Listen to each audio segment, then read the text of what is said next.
বোতল দিয়ে টয়লেট কোনোদিন পরিষ্কার করে দেখেছেন বন্ধুরা? আজকে আমি আপনাদের বোতল দিয়ে টয়লেট পরিষ্কার করে দেখাবো। হ্যাঁ, আজকের টিপসটা কিন্তু একদম অন্যরকম। আর না হাত, না ব্রাশ, না ঝাঁটা, কোনোটাই লাগবে না টয়লেট পরিষ্কার করার জন্য। মাসের পর মাস টয়লেট থাকবে চকচকা ঝকঝকা, আর মাসের পর মাস টয়লেট পরিষ্কার করার কোনো ঝামেলা থাকবে না। ঝামেলা ছাড়াই আমি আজকে টয়লেট ক্লিনার বানিয়ে তোমাদেরকে দেখাবো। মাসের পর মাস তোমরা এটা ব্যবহার করবে, তোমাদের হাতও লাগবে না, আর কোনো রকম ব্রাশ, কোনো রকম কষ্ট, কোনো রকম সময় লাগবে না। টয়লেট রেগুলার পরিষ্কার হতে থাকবে। বন্ধুরা, আজকে যে টিপসটা তোমাদেরকে দেখাবো, এই টিপসটা ইউটিউবে আজ পর্যন্ত কেউ তোমাদের দেখায়নি। এটা কিন্তু আমি প্রথম তোমাদের দেখাচ্ছি, আর এই টিপসটা শুধুমাত্র আমি তোমাদেরকে করে দেখাবো, কারণ আমি এটা রেগুলার ব্যবহার করি। তো বেশি বকবক না করে ভিডিওটা স্টার্ট করবো।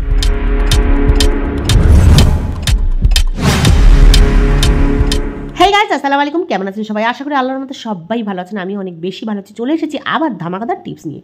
আজকের টিপসটা কিন্তু একদম ধামাকাদার, সত্যি ধামাকাদার। তোমরা ফুল ভিডিওটা দেখো, কেউ স্কিপ করো না, তাহলেই বুঝতে পারবে আমি কি ধামাকাদার ভিডিও তোমাদের সাথে শেয়ার করছি।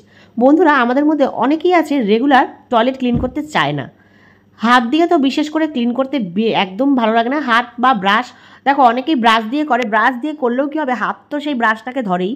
তারপরে রেগুলার টয়লেট ক্লিন পরিষ্কার করতে গেলে একটা বাজে গন্ধ বেরোয়।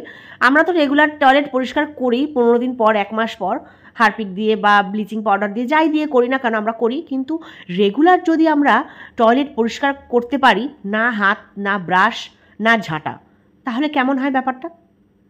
তো সেই টিপসটাই আজকে তোমাদের সাথে আমি শেয়ার করব। সর্বপ্রথম চলে আসবো অনেকগুলো লেবু নিয়ে।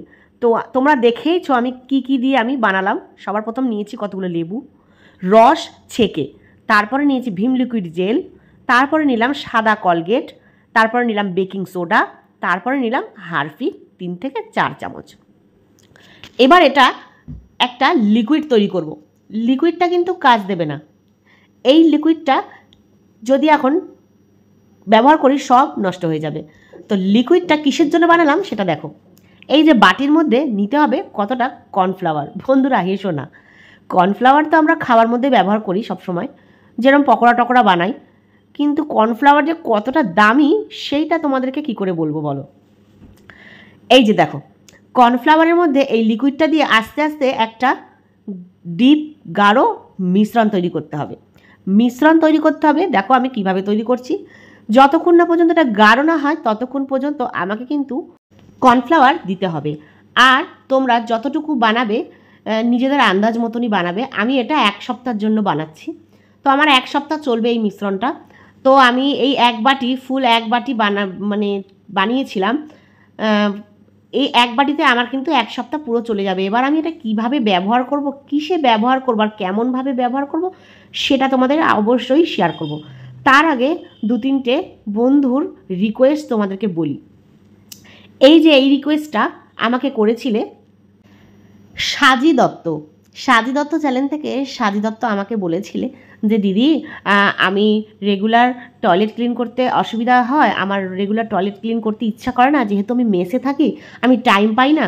তুমি আমাকে রেগুলার টয়লেট ক্লিন করার একটা টিপস আমাকে বলো, হাত না লাগিয়ে, কোনো সময় ছাড়া, কোনো ব্রাশ ছাড়া, কোনো ঝাঁটা ছাড়া।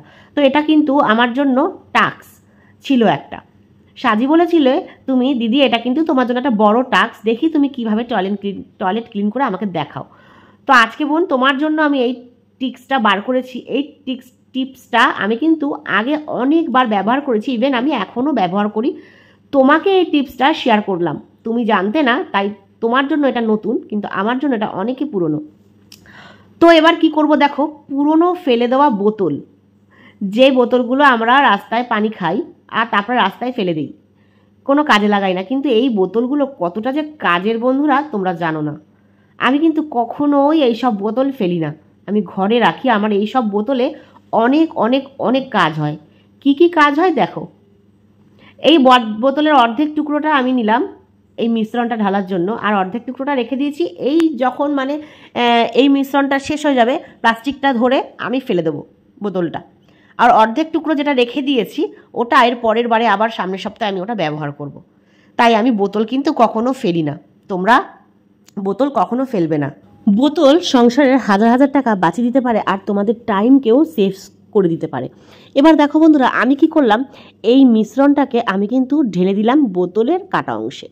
হ্যাঁ, অবশ্যই ঢালার পরে চামচ দিয়ে ভালো করে নেড়ে চেড়ে শেক করে দেবে।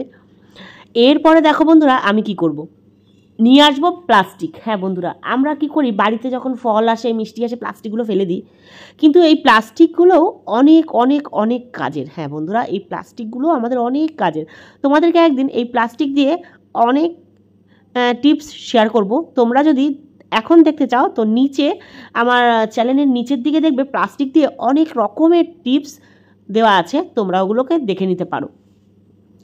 এবার দেখো বন্ধুরা, আমি এটা বানালাম, কিন্তু একটা প্লাস্টিক যেহেতু অনেকটাই পাতলা, তো আমি এখানে আরও দুটো প্লাস্টিক ব্যবহার করব।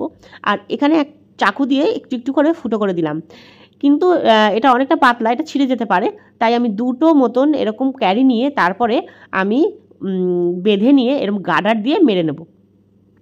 যেহেতু প্রত্যেক সপ্তাহে আমার বোতল লাগে আর এরকম ক্যারি ব্যাগ লাগে, তাই আমি কিন্তু এগুলো কিছুই ফেলি না, রেখে দিই।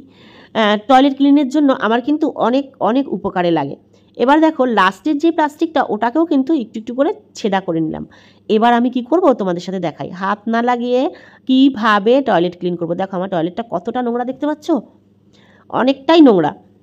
এবার নোংরাও বলবো না, দাগ নেই, শুধু হালকা হালকা হলুদ হয়ে রয়েছে। এই টয়লেটটা আমি 15 দিন ধরে পরিষ্কার করিনি, আজকেও করব না, আজকেও তোমাদেরকে দেখাবো হাত না লাগিয়ে টয়লেট পরিষ্কার কিভাবে করব সেটা তোমরা দেখো। চলে এসেছি বাথরুমের ফ্লাশ ট্যাঙ্কের কাছে। তো ফ্লাশ ট্যাঙ্কের মধ্যে এরকম হ্যাঙ্গিং করে নিয়ে দড়িটাকে এরকম হ্যাং করে দিতে হবে। ফ্লাশ ট্যাঙ্কের যে রিজার্ভের যে ডান্ডাটা আছে, দেখো ওই ডান্ডার মধ্যে আমি কিভাবে ফাঁসিয়ে দিচ্ছি এই প্লাস্টিকটাকে। এখনই দেখো কাজ শুরু হয়ে গেছে, জল পড়ছে আর জলের মধ্যে একটা আলাদা ফেনা তৈরি হচ্ছে। হ্যাঁ বন্ধুরা, একটা ফেনা তৈরি হচ্ছে। এবার তোমাদেরকে আমি দেখাই ফ্লাশ করে। দেখো ফ্লাশ করেছি, ফ্লাশ করার সাথে সাথে দেখো কত ফেনা, কত ফেনা। আর এই ফেনাই কিন্তু তোমার টয়লেটকে সব সময় পরিষ্কার রাখবে। টয়লেটে কোনো সময় গন্ধ বেরোবে না, টয়লেটে কোনো রকম পোকামাকড় হবে না, টয়লেটে কোনো সময় হলুদ দাগ হবে না, টয়লেট সবসময় নিট অ্যান্ড ক্লিন থাকবে, হাত না লাগিয়ে পরিষ্কার। তো সাজি তুমি বলো তোমার এই টিপসটা কেমন লাগলো। যদি টিপসটা ভালো লেগে থাকে তাহলে অবশ্যই তোমার বন্ধুবান্ধবকে শেয়ার করবে যারা তোমার মতন মেসে থাকে।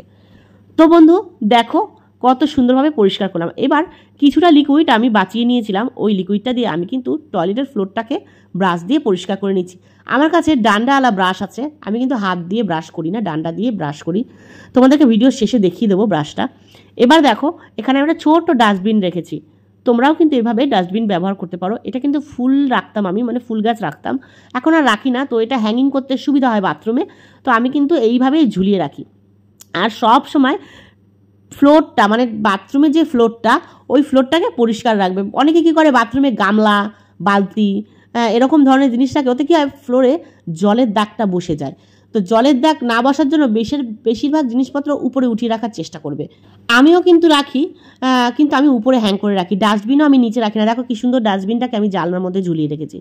তো এইভাবে আমার শ্যাম্পুর পাতা, যত শ্যাম্পু করার সময় চুল উঠতেই পারে, চুল, তারপরে অনেক কিছু থাকে বাথরুমে ফেলার মতন, তো আমি ওটাতে ফেলি। সপ্তাহ খানিক গেলে আমি ওগুলোকে আবার বাইরে ফেলে দিই, পরিষ্কার করে আবার ধুয়ে ঝুলিয়ে রাখি। আর দেখো এই যে বালতি রেখেছি, দেখো কত সুন্দর একটা টুলের উপরে, এই টুলটায় বসে কিন্তু আমি গা ধুই, আর এই টুলের উপরেই আমি বালতিটা রেখে দিয়েছি। আর সবসময় বাথরুমের দরজার সামনে একটা ফ্লোর ম্যাট রাখবে, ফ্লোর ম্যাট রাখলে বাথরুম কিন্তু সবসময় পরিষ্কার, নিট অ্যান্ড ক্লিন থাকে। বন্ধুরা, আমাদের বাথরুম থেকে কিন্তু অনেক রকম পোকামাকড়ের সৃষ্টি হয়, তো পোকামাকড় থেকে মুক্তি পাওয়ার জন্য সবসময় বাথরুম পরিষ্কার রাখবে। এবার তোমাদেরকে ব্রাশটা শেয়ার করি। যাদের কোমরের সমস্যা, মানে কোমর নিচু করে কাজ করতে পারো না, তারা কিন্তু এই ব্রাশটা ব্যবহার করতে পারো।